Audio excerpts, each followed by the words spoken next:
Hello! Salamat sa Diyos, ligtas kayong nakarating. I am grateful to each and every one of you.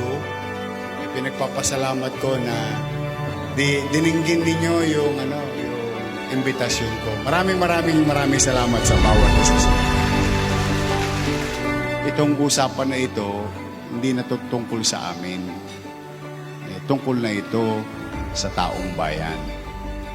Siguro hindi naman masama na kayo naman ang balikan ko.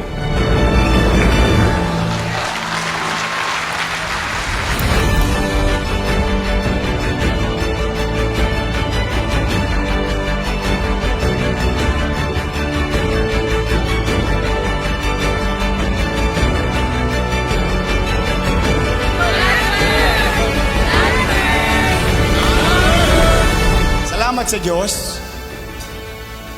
Salamat sa taong bayan. Narating ko itong kinalalagyan.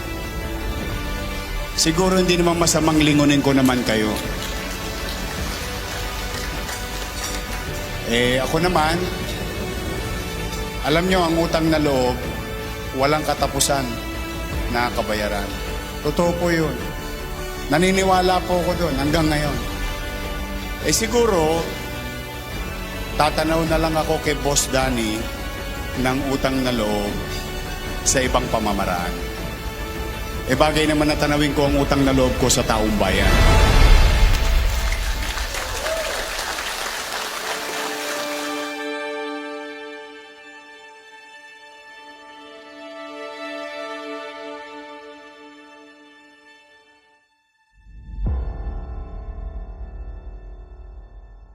Napakahirap ng sitwasyon na ito. Sa totoo lamang, mahal na mahal ko ang mga lakuna. Pakiusap ko, ito personal. Sa akin naman to, kung mapapagbigyan nyo lang ako, pakisuyo lang. Kung halimbawa kayo may pagtatampo, kung kanino man, huwag niyong pagsasalitaan ng masakit ang atihani ko. Yun lang ang pakiusap ko. Halimbawa, magkakasalitaan na yan Huwag nyo na lang, isarili nyo na lang. Kasi pag napagsalitaan siya na hindi maganda, nasasaktan din ako. Dahil mahal na mahal ko yung mga yan. Mas mahal ko lang kayo.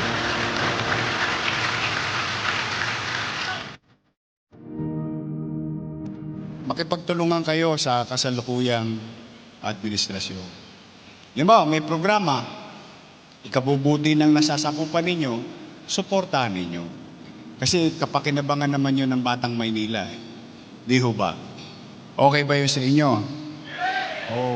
Hayaan nyo na yung darating na panahon. Ang importante yung panahon ngayon na kailangan maasikaso natin yung mga nasasakupan natin.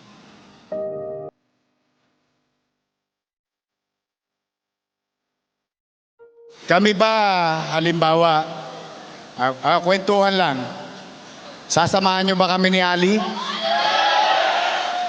Talaga?